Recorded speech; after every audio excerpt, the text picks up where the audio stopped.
dos grandes nomes do cinema brasileiro e do documentário. Tem 11 filmes do Silvio sendo exibidos nessa mostra, mas ele já fez muito mais do que isso, e depois ele vai contar aqui, né? São filmes incríveis, como filmes do Ano JK, sobre Django, sobre o Glauber Rocha, Milton Santos e tantas outras personalidades que ele retratou, não só do Brasil, mas do mundo, né?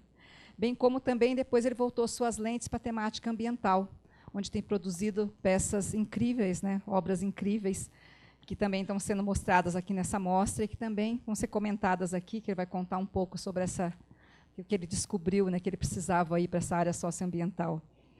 Mas, neste momento, nós gostaríamos, então, de homenagear o Silvio como essa grande figura, que no ano passado foi o ganhador da Mostra Ecofalante, e este ano ele é o grande homenageado. Então, eu gostaria de chamar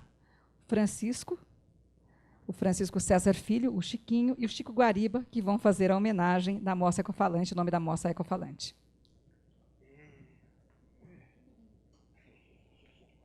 Vocês vão ficar de lado? Aqui, ó, tem um microfone aqui, vem cá o Chiquinho.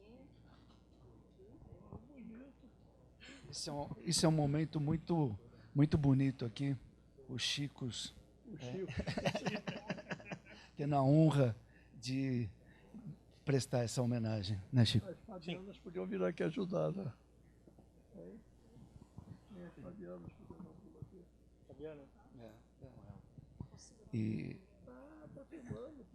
Pois é, ela está trabalhando. Ela trabalhando lá, a gente vai segurar o microfone para você. E queria ressaltar aqui a beleza desse troféu tão maravilhoso. Conta aí, Chico. Bom, Silvio, para nós, eu sou o diretor da mostra, o Chiquinho é nosso curador desde o início. Tá? Uma grande honra estar podendo prestar essa homenagem ao Silvio. Eu sou economista, mas desde que da minha formação, como meu interesse pelo cinema, que começou lá pelos anos 70, né, com alguns filmes clássicos que a gente via nos cineclubes, os filmes censurados, proibidos, né, que me interessou pelo cinema. E a partir dos anos 80 eu comecei a conhecer a obra do Silvio, né? Acho que todos os documentaristas tiveram esse prazer de conhecer um pouco da história do Brasil através da obra do Silvio.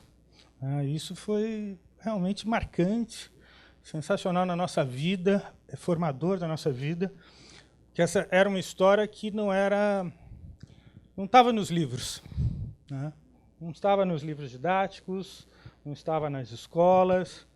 E eu lembro claramente, quando eu era jovem, super jovenzinho, e assisti os Anos JK, né, uma obra tão marcante, foi o primeiro grande filme documentário que explodiu de bilheteria no Brasil. Depois assistimos o Django, um Django tão importante, né, naqueles momentos que precedia também a campanha pelas diretas, a importância desse filme como mobilizador, ajudando esse processo. Então, tudo isso marcou para mim, pessoalmente, eu queria deixar isso, Silvio. Depois eu fui ser cineasta, depois dos 40 anos, quando eu decidi ser cineasta, e fui fazer uma obra também voltada para cinema e história. Então, eu queria te agradecer pessoalmente, porque a sua influência foi muito marcante na minha vida, na nossa história. E depois que a gente criou a Mostra Ecofalante, né, sempre teve uma pauta grande de cineastas que a gente achava importante, e você sempre teve no primeiro time. Tivemos alguns percalços com algumas pessoas, né, e acho que agora, esse ano, e foi marcante também nessa trajetória recente da Mostra Ecofalante, essa tua obra, né, muito ligada com essa questão socioambiental, né. Pois eu queria que você falasse um pouco sobre isso, mas assim, isso foi uma grata coincidência, incrível, né? Sua participação, né, na história política do Brasil, né, esse cinema de resistência, esse cinema que procura refletir sobre o Brasil, e nesse período recente nos unindo mais ainda, que a gente já estava unido, com essa questão socioambiental. Então, para a gente é uma super honra estar te homenageando, né? Você esteve presente na mostra todos esses anos. É um boicotezinho, né? Porque se você estivesse na competição, você, como você disse, você seria uma carta totalmente marcada para ganhar a mostra Ecofalante, né? Enfim, mas é uma grata homenagem. Fico muito feliz de estar podendo, a Ecofalante estar podendo prestar essa homenagem a você, como uma obra fundamental para a história e para o cinema brasileiro. Desculpa, eu fiquei emocionado aqui, estendi.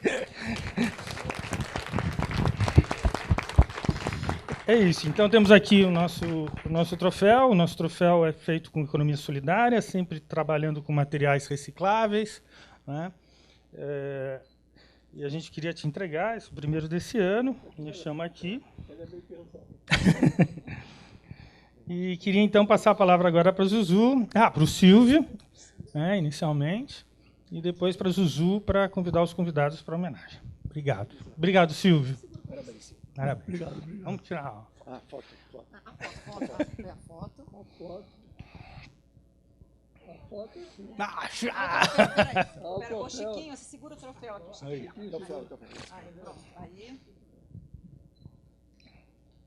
Aí, agora. Agora, E viva Silvio Tender. Só terminando. Uma outra coisa importante, gente, vocês desculpem, mas fazendo o gancho, também da importância desde que os últimos anos eu tenho estado mais presente, não só como diretor, mas participando um pouco dessa relação do homenageado e da mostra histórica com a situação política do país, né? Então, sempre a gente a mostra tem procurado, nas nossas homenagens, na nossa histórica, né, aproximar esse passado histórico com a situação política presente, né? Então, também, dentro desse ponto de vista, nesse momento de inflexão política bárbara que a gente está vivendo, né, uma das importâncias dessa homenagem pela obra do Silvio, essa discussão refletir sobre a história brasileira. É uma coisa que a população não tem tido acesso nos últimos anos, e temos aí a situação política que estamos vivendo, né? Então, acho que a importância da obra, de disseminar cada vez mais a obra do Silvio, também tem isso, né, esse papel fundamental para as pessoas assistirem os filmes. Os filmes dele estão presentes não só na mostra, como no SP Cine Play, né, que está podendo fazer, as pessoas estão podendo no Brasil inteiro assistir aí, 10 filmes do Silvio, né, nesse momento. E eu acho que é importância fundamental ter acesso a essa obra do Silvio. Muito obrigado. muito bem. Espera que eu vou para isso. Deixa eu segurar. Ficar de cá, fica mais fácil. Bom, boa noite a todos. Queria muito agradecer a presença de vocês todos nesse sábado frio aqui de São Paulo. É uma presença hoje à noite das pessoas aqui nessa sala. É um gesto de carinho e eu recebo com muita alegria e emoção.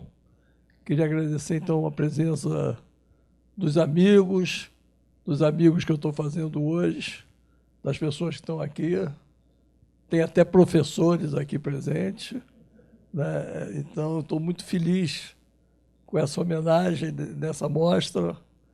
Eu brinquei com o Chico Guariba, que foi um pouco uma derrubada, porque com o fio da meada eu seria candidato também ao troféu do Ecofalante, mas aí ele preferiu para me homenagear e me tirar do páreo, mas tudo bem.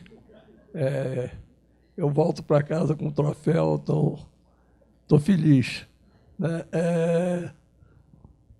Eu, fazendo os militares que disseram não, os militares que lutaram pela democracia, eu aprendi um poema do Gonçalves Dias e Juca Pirama, em que tinha um verso que dizia viver é lutar.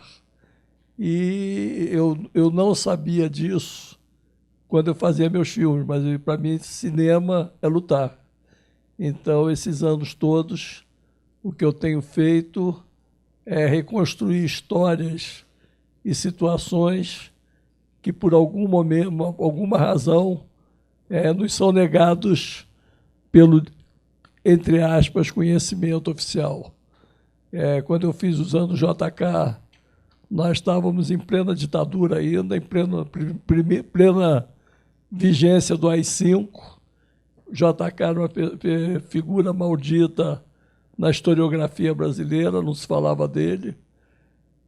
E eu quis falar daquele presidente que tentou conciliar democracia e desenvolvimento. Depois eu falei do Jango, que lutou por justiça social, e assim eu fui construindo minha obra em cada momento relacionada com alguma coisa que acontecia na história do Brasil, na história do país ou na história do mundo. Foi assim com Milton Santos, Glauber, Marighella, e eu vim trazendo essa história até os tempos mais recentes, em que, de alguns anos para cá, obrigatoriamente eu tenho que trabalhar com essa pegada socioambiental, porque, na verdade, os problemas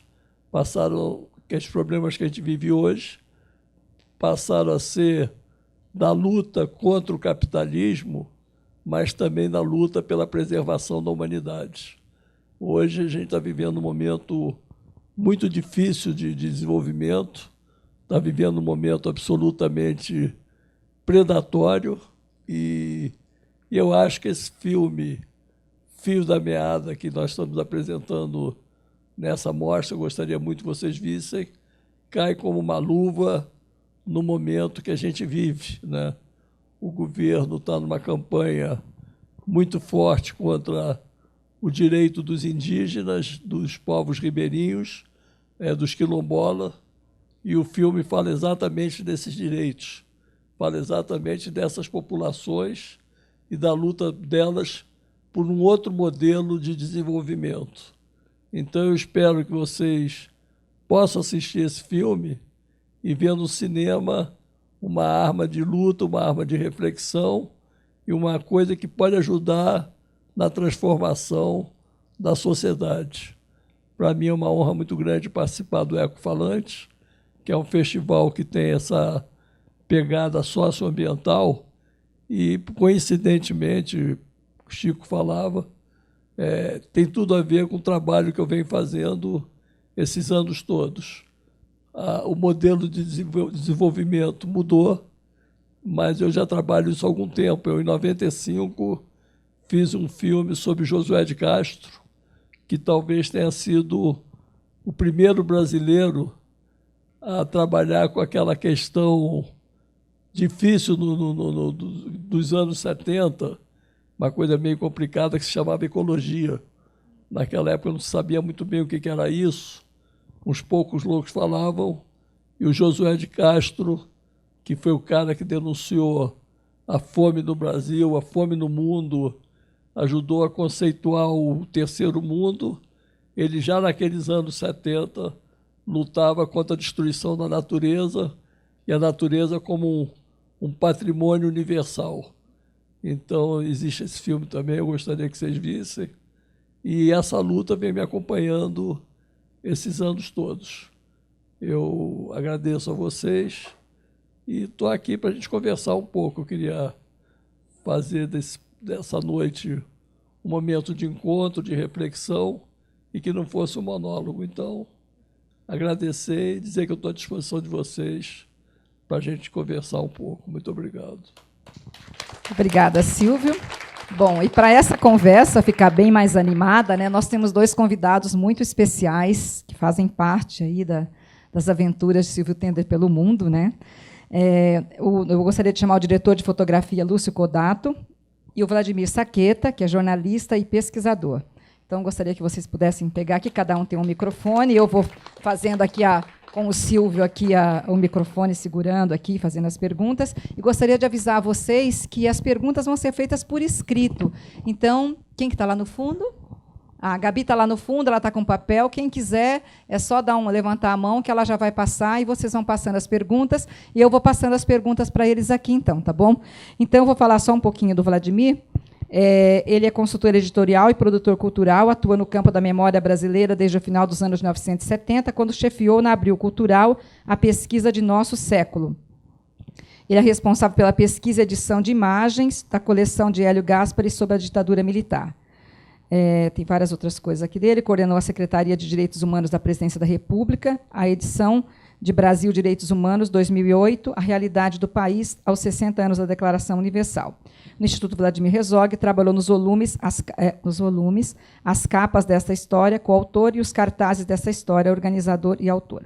E o Lúcio Codato, que no ano passado veio receber o prêmio, né, em nome do Silvio, ele é diretor de fotografia com uma carreira de mais de 40 anos. Já atuou ao lado do famoso diretor francês de fotografia Philippe Rosselot, não sei se é assim que fala, espero que seja, e recebeu diversos prêmios, entre eles de melhor fotografia do Festival do Rio, por seu trabalho Maré, dirigido pela Lúcia Murat. Além do cinema, fotografou filmes publicitários e videoclipes premiados. É frequentemente colaborador do Silvio Tender. Então, eu convido vocês dois, né, a fazerem as suas colocações iniciais, a falarem um pouco de como é essa relação com o Silvio, como é que vocês estão conectados a ele, e depois a gente partir aqui para o Silvio falando e também receber as perguntas da plateia, ok?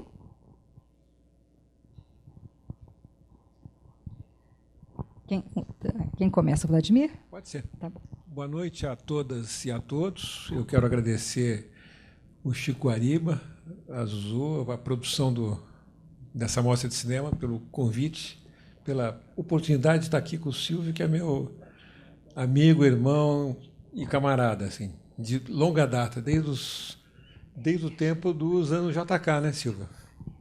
A gente está nessa... Eu estou aqui para fazer algumas provocações para o Silvio, né, tornar esse encontro mais divertido, assim, né? Eles estavam combinando antes, tá, gente? Olha só, tá? Eles vão fazer umas perguntas bem assim, né? A gente vai deixar a sua vida íntima de fora, assim, ela não vai entrar na antes de você começar, só gostaria de chamar o professor Landislau Dobol para compor aqui. Opa! O Silvio gostaria que o senhor fizesse parte dessa homenagem e também dessa conversa que a gente vai ter aqui com o público. Bem-vindo aqui. Bem-vindo à mesa. Obrigado, obrigado.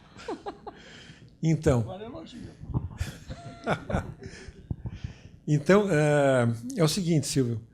Eu estava pensando como te provocar, né? E eu acho interessante, aproveitando esse gancho dos tempos trevosos que a gente está vivendo hoje, né? Você foi cineclubista na tenra juventude.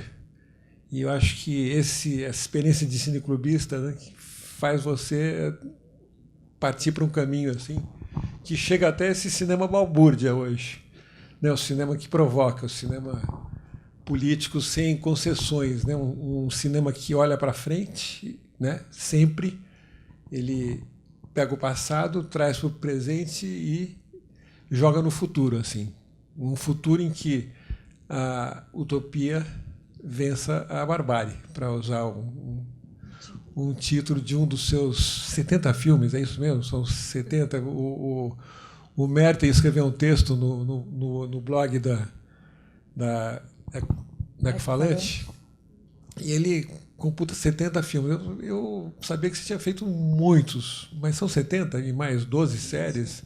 70 entre longas, médias e curtas. 75, então. Mais 12 séries, né? E 12 séries. Então, eu queria que você falasse um pouco de essa experiência do cineclubismo, que explica, né, o fato da tua obra estar toda disponível, está no ar. Você acaba um filme, joga no ar e socializa com o mundo, assim, né? Então, o filme é visto em São Paulo, no Rio, nos rincões profundos do Brasil, nos acampamentos e assentamentos do MST, e rodam muito. É o que eu chamo de cinema balbúrdia, né? Que provoca. É um cinema agitprop, tá certo?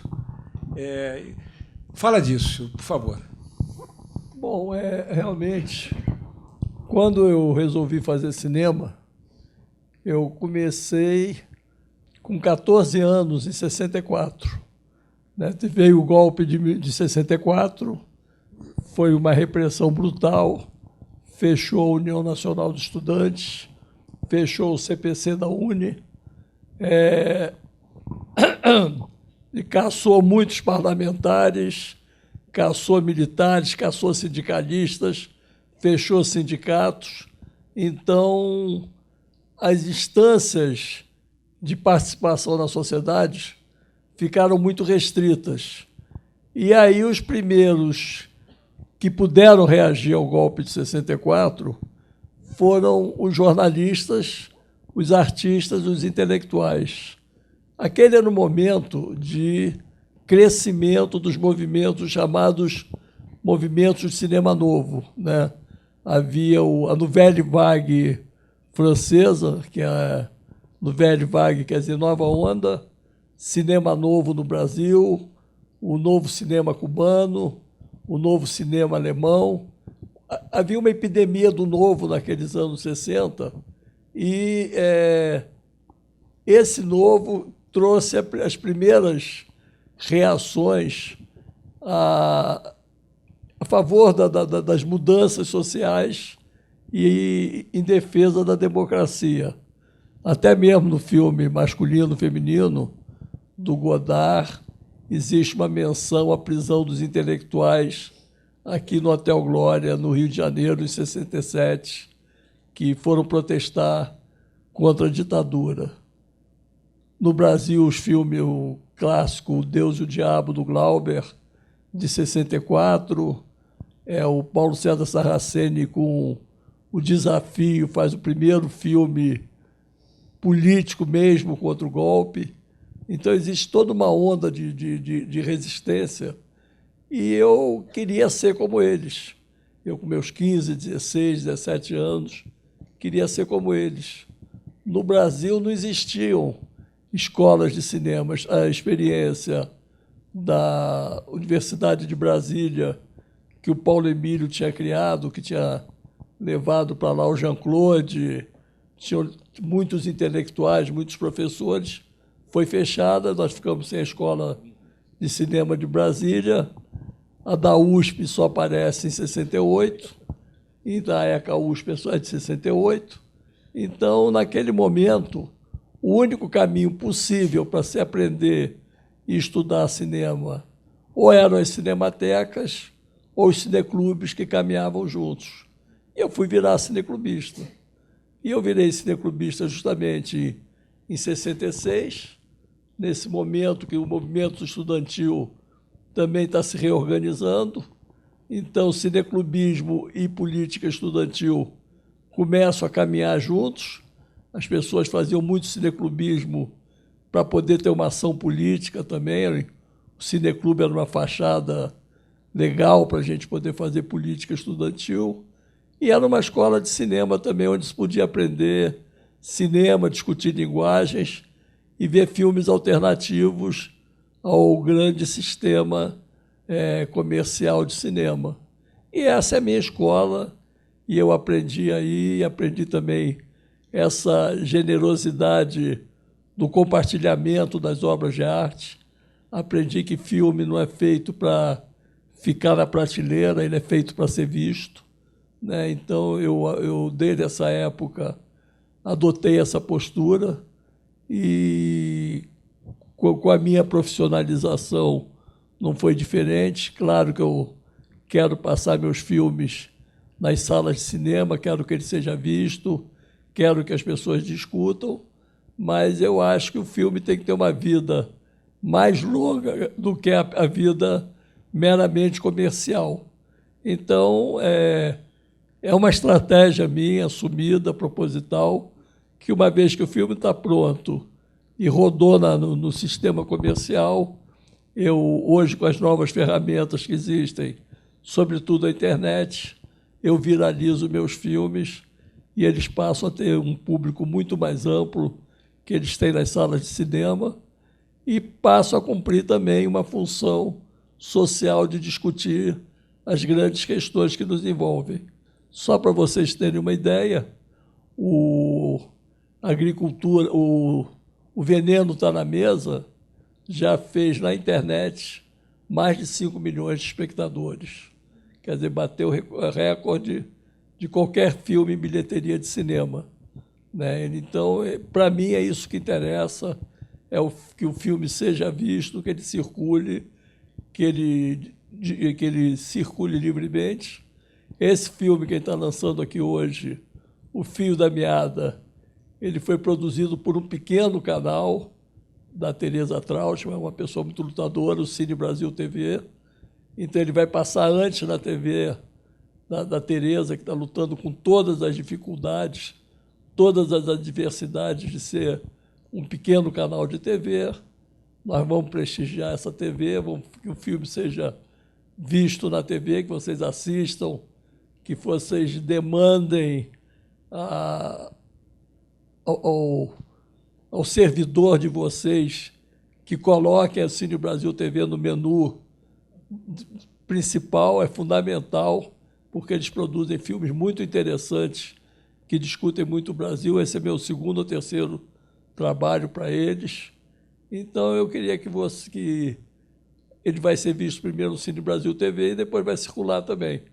Mas vem do cineclubismo essa coisa do compartilhamento, de assistir, e, sobretudo, essa questão do debate.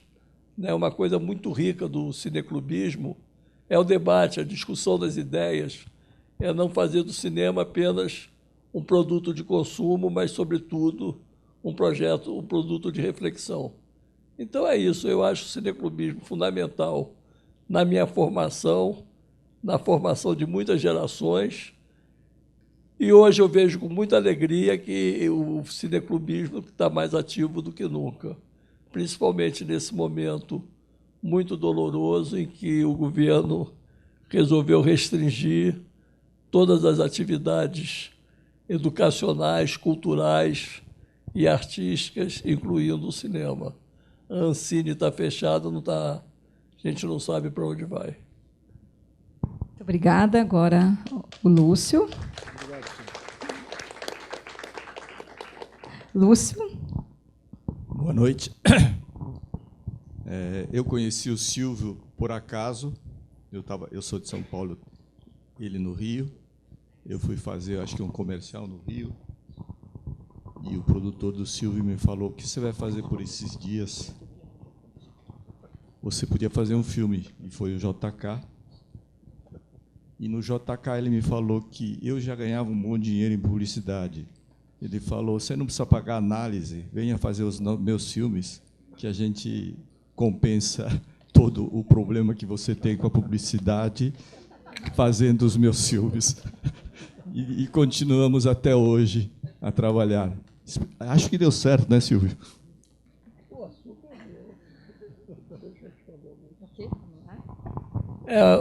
Na verdade, quer dizer, o Lúcio e o Vladimir são dois velhos parceiros dessa sopa de pedra que é a produção desse tipo de cinema alternativo, né? O Vladimir era sócio de um historiador muito amigo nosso, querido, Paulo César, e quando eu comecei a fazer o JK, eu fiz contato com eles tinham um grande acervo de material histórico e cederam gratuitamente tanto para o JK quanto para o Janco, ajudaram muito a produção desses filmes que são feitos com muito poucos recursos. E o Lúcio é um parceiro essencial nessa caminhada, porque cinema sempre foi uma coisa muito cara, né? Cinema era película, a latinha de filme de 10 minutos, só para filmar, custava $100, mais revelação, mais copiagem, e depois, se não ficasse bom, jogava fora, porque não tem essa coisa de regravar, de gravar por cima. Então, custo de um cinema, estou falando só da lata de filme, para chegar ao salário de um diretor de fotografia, né? Que era uma coisa muito cara. Então, a gente precisava trabalhar com profissionais de qualidade, de talento, e que, ao mesmo tempo, soubesse improvisar com poucos recursos, porque nossa equipe era muito pequena, e nós estávamos fazendo uma maluquice, que era fazer o cinema com câmera em 16 milímetros. A qualidade da fotografia perde muito para o 35. O Lúcio estava acostumado com grandes sets de filmagens, grandes comerciais, e ele vai trabalhar com uma câmera de 16 milímetros, uma CP emprestada, depois um Mecler, e ele pertencia a um grupo de cineastas paulistas que faziam publicidade, que ganhavam dinheiro com publicidade, primeiro a Oca e depois a Taba, mas também se prontificavam a fazer esse tipo de trabalho. Então, ele e o Zetas Malzone abraçaram a ideia do JK e meio que se alternavam. O Lúcio foi o principal diretor, mas o Zetas também fez coisas. E aí, com o Lúcio, a gente viajou esse país inteiro, foi filmar em Diamantina, foi filmar em Brasília, viagens absolutamente loucas.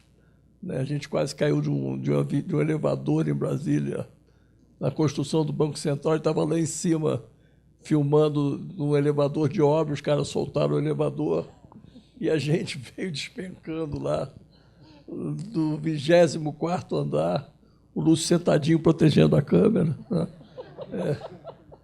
E nos abrigou, nos recebeu.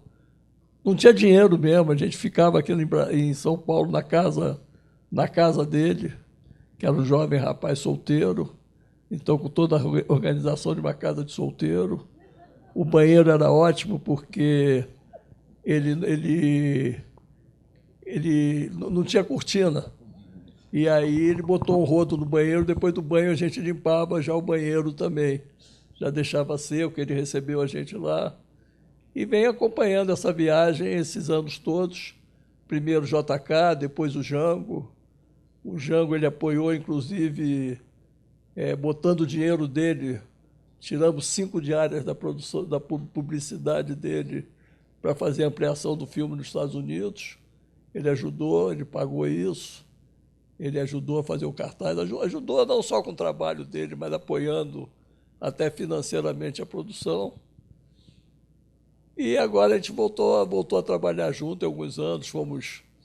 Filmamos juntos o Papa Francisco, filmamos juntos fomos para a Europa, para a Itália, fomos para Arles, filmamos. Você foi no Salão da Foto também, não foi? Então, a gente. Paris não. Paris não. Você fez Arles, você fez. Arles. E aí a gente viaja o Brasil inteiro, e ele agora, o amigo do peito dele resolveu dar um break, entendeu? Uma parada, mas está esperando esse coração voltar a bombear direito para ele voltar a trabalhar com a gente. Uma coisa curiosa é o seguinte, em Jerusalém, as ruas são todas de pedra. E para carregar esse gordinho no ombro, nas ruas de Jerusalém, foi dureza, viu? Foi, não, porque a gente viveu uma situação surrealista. A gente resolveu visitar a mesquita de Al-Aqsa. E aí não nos deixaram entrar porque a gente era muçulmano. Não era muçulmano, a gente ficou do lado de fora.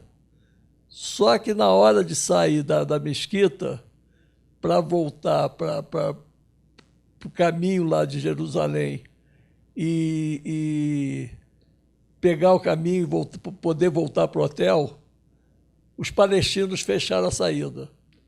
E aí ele teve que convencer os palestinos a deixarem a gente sair, a gente precisava voltar para casa.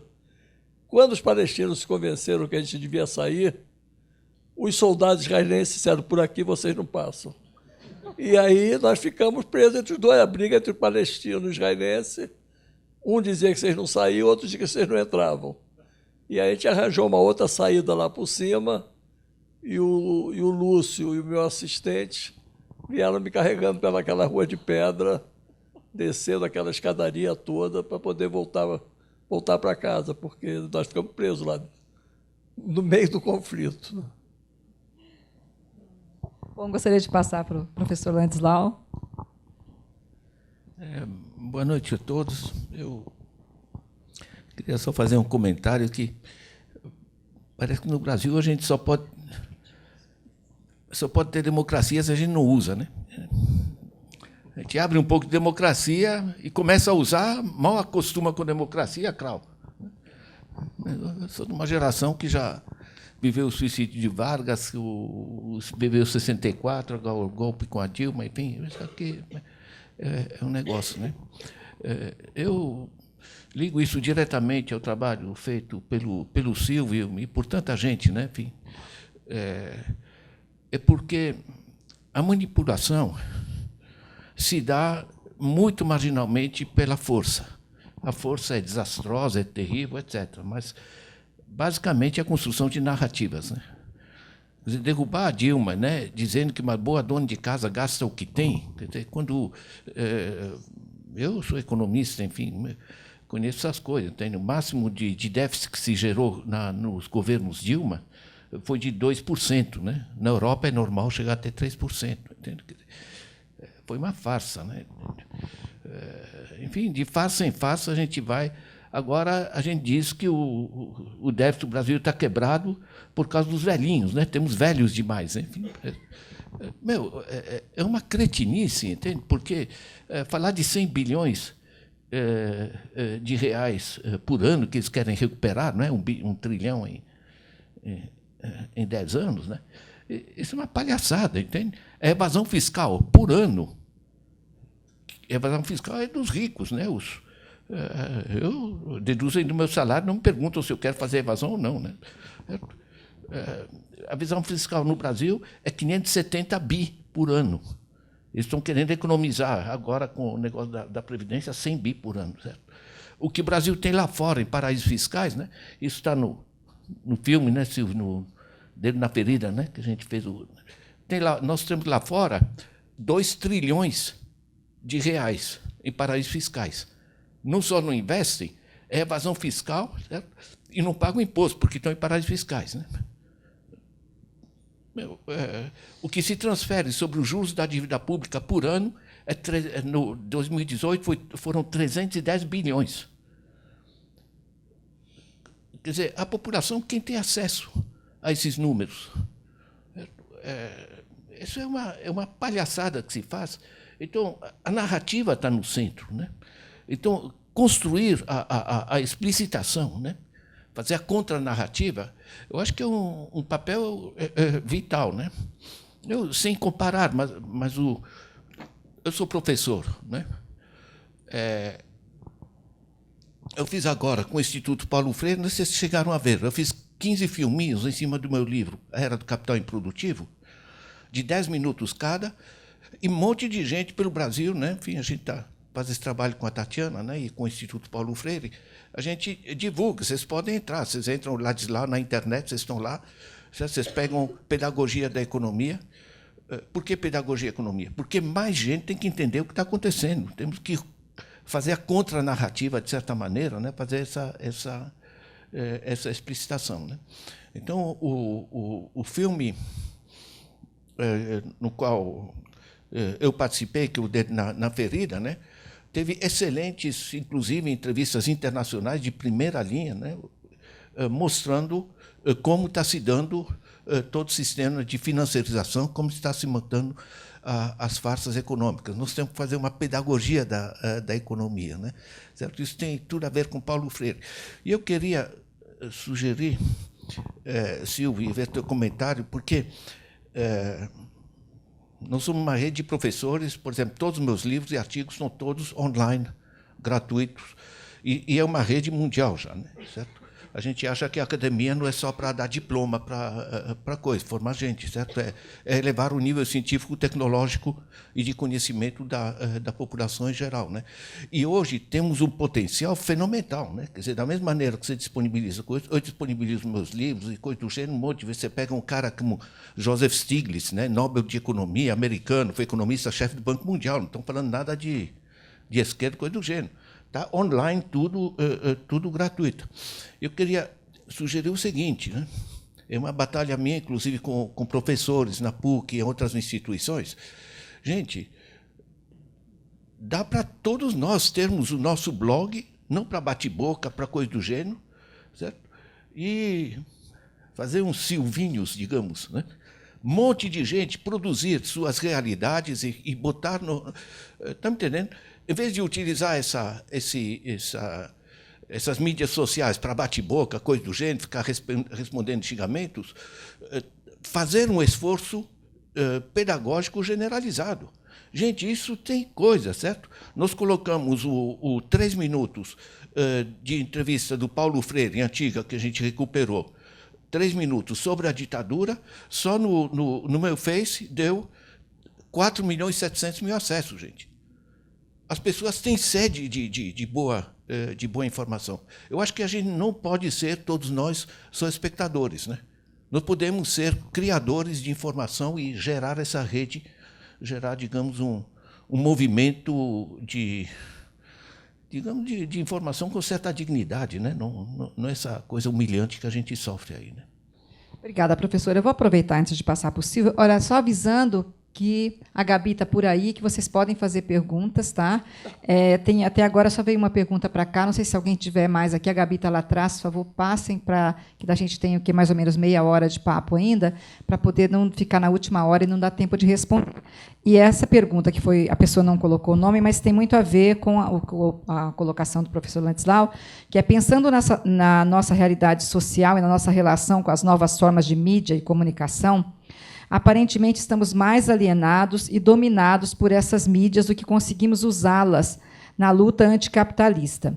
Mas sei que há contradições nos processos de dominação. Gostaria que vocês comentassem esse uso dominante das mídias, suas potencialidades e limitações. Como o professor já comentou, né, eu gostaria que o Silvio também pudesse falar um pouco sobre isso, que já foi o ponto levantado. Bom, eu acho que essa questão da mídia no Brasil hoje ela é absolutamente fundamental, porque ela está absolutamente concentrada. Eu me lembro da minha infância, no Rio de Janeiro, em que haviam mais de 12 jornais diariamente, entre matutinos e vespertinos, e até 2 edições diárias.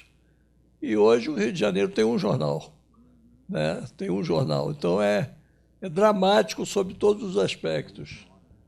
Nacionalmente, nós temos muito poucos jornais que possam exprimir a pluralidade de pensamentos gerados pela sociedade. Agora, eu me pergunto, e a grande questão que eu coloco, é por que nós, do campo progressistas, não somos capazes de gerar uma mídia plural e democrática também, e de ampla penetração. Todas as tentativas existentes, elas se tornaram muito limitadas. E está na hora da gente tentar entender o que a gente pode fazer em termos de mídia para virar esse jogo. Quer dizer, eu acho que é uma ingenuidade nossa imaginar que o campo que se beneficia com esse processo de dominação econômica vai fazer o discurso que a gente quer ouvir e fazer. Está na hora da gente se preparar para fazer esse discurso, né? Eu acho que existe hoje uma preparação para o mercado de trabalho que é muito mais voltado para essa grande mídia do que para a construção de mídias alternativas. Eu dou aula numa escola de comunicação e vejo isso. E vejo todo um trabalho de lavagem cerebral que vem sendo feito há anos pela direita, né? Os advogados, o campo da justiça está indo para Harvard e o jornalismo está indo para a Espanha.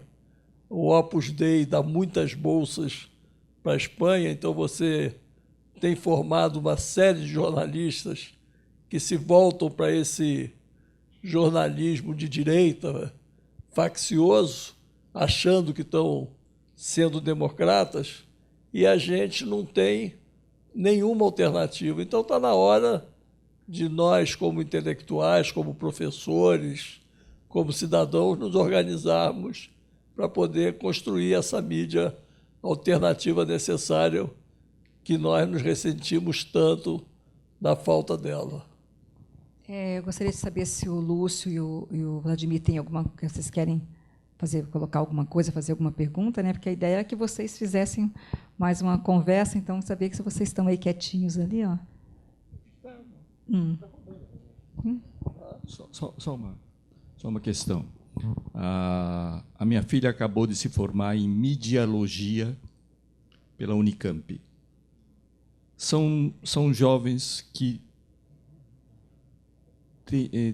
é um caminho novo. Eles trabalham com jornais, com rádios, cinema. Eles não são profundos cineastas, por exemplo, mas conseguem fazer os vídeos necessários para divulgação de algum evento, por exemplo. E eu acho que ela está indo fazer mestrado e doutorado no Japão, na Universidade de Tsukuba, que é uma universidade de tecnologia, e todo mundo fala, não, você que colocou ela para fazer isso daí. Não foi ela que escolheu, eu não tive nenhuma participação. Ela fotografa bem, mas não tem nenhuma participação nisso. Eu acho que está surgindo alguma coisa para a gente poder acreditar um pouquinho, talvez. Bom, tenho duas perguntas aqui. Como o cinema pode se reinventar nesses tempos de massacre do imaginário?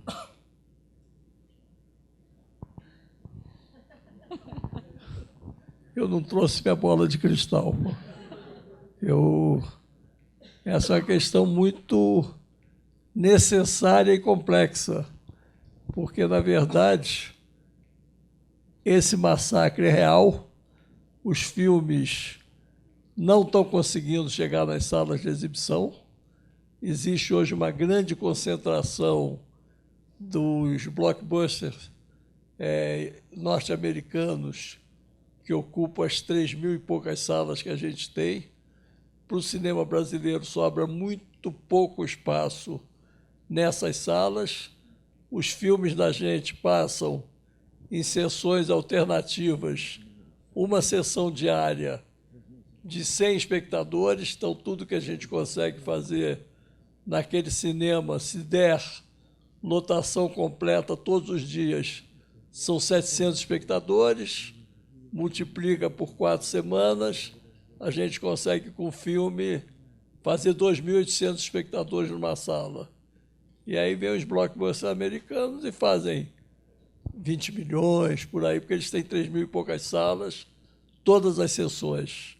Está desigual, é uma luta muito desigual, é um modelo de cinema muito perverso, porque a grande imensidão de salas de cinema saiu das ruas e foi para os shoppings. O shopping é tudo pensado, isso tudo que foi criado nasce nos anos 90, vem junto com o consenso de Washington, junto com o processo de globalitarismo. Os cinemas saem das ruas, vão para shopping. O público básico, o público-alvo desses filmes é o entretenimento, é o público infanto-juvenil que quer aventura. O dono de cinema hoje, reconhecidamente, ele ganha muito mais dinheiro com os subprodutos que ele oferece no cinema. Vai na pipoca, Coca-Cola, o lanchinho, para a sessão dos mais velhos, um pão de queijo, do que pelo próprio filme. E os nossos filmes não conseguem mais chegar nessas salas.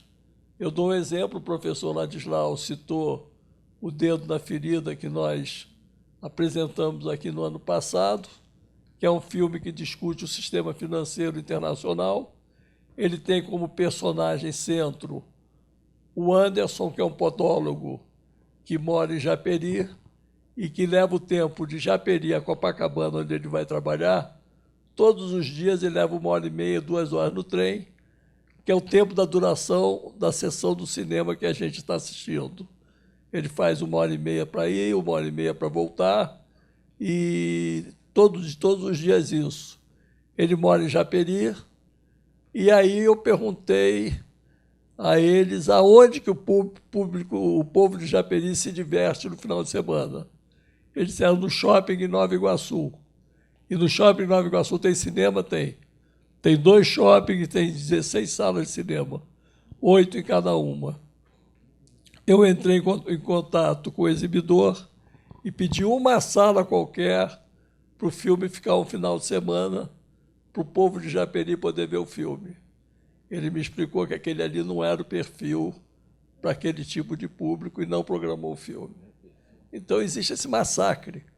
Então, essa pergunta que foi feita, como se reinventar, é fundamental. Agora, essa reinvenção está ligada à questão política num país que está reinventando as avessas. Ele está destruindo tudo, está cortando bolsas universitárias, os órgãos, as grandes empresas estatais que sempre produziram arte e cultura pararam de produzir, Petrobras, Banco do Brasil, Caixa Econômica. E, com isso, a gente fica sem financiamento para as artes e sem espaço público para divulgar. Vamos nos reinventar, mas a gente não pode esquecer que essa é uma pergunta que exige uma resposta política. Professor. Eu queria comentar um pouco, Silvio, que é o seguinte: eu acho que nós temos uma tremenda subutilização das nossas capacidades.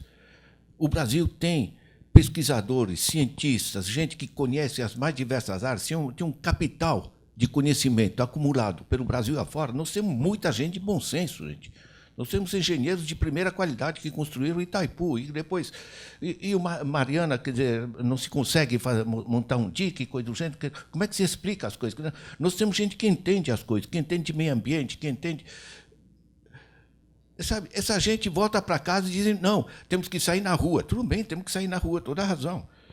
Mas, sabe, cada uma dessas pessoas, hoje, pode fazer bons vídeos técnicos sobre problemas específicos, botar na internet. Então, não podemos generalizar a nossa... Nós temos muita gente de bom senso, gente.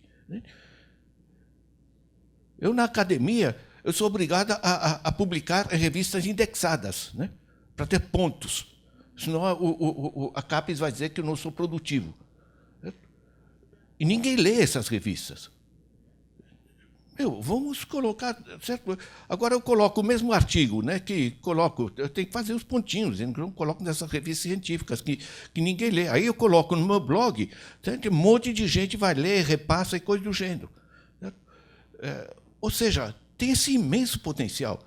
Eu acho que nós não podemos mais ter gente que produz material e gente que assiste. Certo?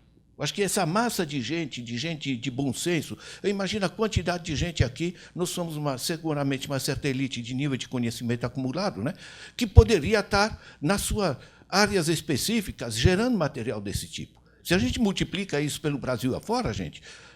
Esse meu trabalho aí sobre a era do capital improdutivo, né? O pessoal agora, o professor da Universidade Federal do Ceará, estão organizando cursos utilizando esses vídeos, né?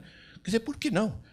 Eu acho que há uma democratização da produção científica que é um caminho muito importante para a gente trilhar, né? Nós temos discurso e nós temos a verdade do nosso lado. A gente quer uma sociedade justa, uma sociedade economicamente menos desigual, menos destruição ambiental. Gente, são coisas óbvias, né? Nós temos a força do discurso, né? Eu acho que a gente tem que se apropriar dessas novas tecnologias, né? Muito legal. Eu agora tenho uma pergunta aqui sobre o filme Fio da Meada. Qual foi o momento mais transformador e emocionante para você e a sua equipe durante as filmagens? Eu gostaria de incluir uma outra coisa, que nesse filme ele começa, né, trazendo a questão do conhecimento ancestral, desse conhecimento que tem o conhecimento da universidade, tem todos esses conhecimentos que a gente tem, mas tem aí essa coisa que o filme traz como um ponto muito importante, né, desse conhecimento que a gente está perdendo e que não está sendo valorizado. Então, gostaria que você também, além de falar desse momento transformador, né, desse ponto que você traz, de trazer o conhecimento, de colocar o conhecimento tradicional nesse filme, né, que está provocando tanto impacto já. Bom, isso daí, eu resolvi fazer esse filme exatamente por isso, porque eu conheço o professor Boaventura Souza Santos há algum tempo, já entrevistei ele para outros trabalhos, e eu li uma entrevista dele que ele estava trabalhando muito com a questão dos saberes ancestrais e que havia necessidade de um certo retorno a esses saberes ancestrais. E aí eu já tinha no Veneno Está na Mesa achado um agricultor que, para poder conseguir o financiamento para a sua produção agrícola, para o Banco do Brasil financiar, ele era obrigado a comprar sementes transgênicas e o pacote do veneno de agrotóxicos. E o que ele fazia era pegar tudo isso, botava no galpão dele, o inspetor do Banco do Brasil ia lá, via que ele comprou, ele recebia o financiamento, ele devolvia esse pacote para a loja e ele inventou uma semente crioula da mistura de 8 sementes. E ele inventou a semente crioula e começou a plantar de forma orgânica, sem transgênicos, sem agrotóxicos.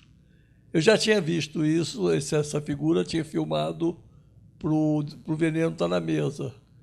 E aí nós fomos atrás dessas figuras, achamos vários bancos de sementes no Brasil e filmamos um na Paraíba, em que as pessoas guardam as sementes para quando chega a safra e estarem sem sementes, eles usarem aquilo como uma forma de banco para o plantio orgânico, sem transgênicos e sem agrotóxicos. E aí a gente começou a trabalhar essa questão e aí foi aprofundando a questão da relação dos Munduruku com o território, dos quilombola, a questão de você fazer um trabalho de higienização do esgoto de formas ancestrais, e aí nasceu o Fio da Meada. E eu li uma entrevista do professor Marcelo Firpo, que falava desse trabalho que ele estava fazendo de uma forma mais sistemática. Eu entrei em contato com ele, já tinha feito com ele O Veneno Está na Mesa, e aí nós partimos para fazer esse filme e nasceu o Fio da Meada. E qual foi o momento mais emocionante? Quando ele ficou pronto. Quando a gente botou o ponto final, porque foi um filme muito difícil de montar, até porque trabalhar com professores também não é fácil. Os índios foram mais fáceis que os professores.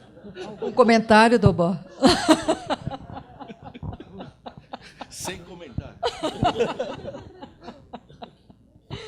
Bom, nessa linha aí do que fazer, vem uma pergunta. E se criássemos roadshows que apresentariam filmes ao ar livre, gratuitamente ou não, né? Interrogação, para apresentar a produção atual à população e uma cooperativa de cineastas no setor. Que tal? Olha, existem muitas buscas, né? Isso é uma delas. A Laís Bodans, que já fez isso, já rodou o Brasil inteiro projetando filmes. O Chico Guariba faz o Eco Falante. Itinerante. Você tem muita gente que faz esse tipo de trabalho. Agora, não é uma coisa sistemática e nem duradoura. Tem experiências que nascem, duram um tempo, as pessoas fazem coisas, depois cada um vai para o seu lado. Eu me lembro que um aluno meu me apresentou uma vez um grupo de cineastas mineiros que estava fazendo uma produção diferenciada. Eles tinham montado uma cooperativa de cineastas e que era o modelo definitivo. Eu encontrei esse aluno agora, depois de alguns anos, falei, cadê o modelo definitivo? Acabou. Então, a gente tem que ir fazendo o esforço nosso de cada dia. Quer dizer, o professor Ladislau está citando a experiência que ele tem pessoal de trabalhar os textos dele, colocar na internet, depois se aliar ao Instituto Paulo Freire.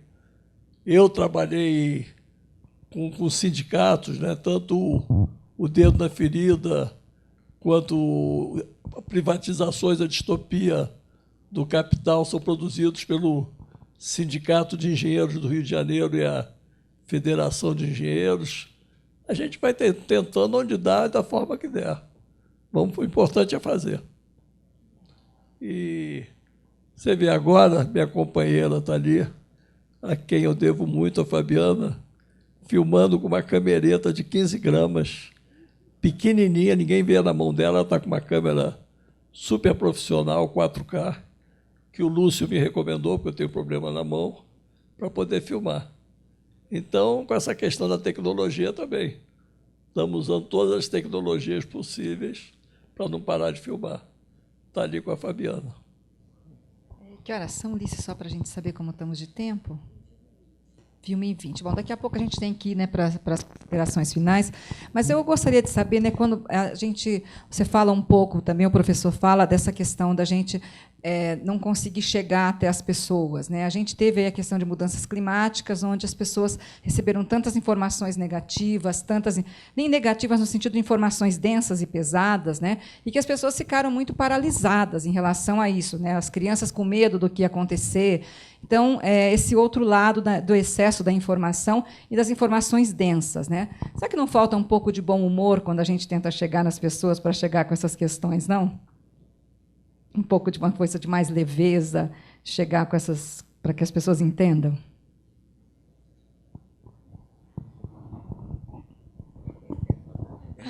Está aberto. Gente, os meus são muito divertidos, viu? Eu posso confirmar que o professor eu assino o professor lá e leio sempre o Facebook dele. Olha, eu falo de todas as desgraças, dando exemplos, e o pessoal racha o bico, viu? Mas volta para cá. Eu acho que o bom humor é um canal de comunicação fenomenal, gente. Agora, deixa eu acrescentar, eu tenho, nas minhas aulas, certo? Meus alunos são basicamente professores de outras faculdades, é pós-graduação, mas nos meus programas de aula, eu tenho bibliografia, eu tenho filmografia. Então, esses filmes, digamos, instrutivos, filmes científicos, coisas do gênero, fazem parte de recomendação desse tipo, né? Até no meu blog vocês têm bons filmes e tem até filmes do Silvio Tendler.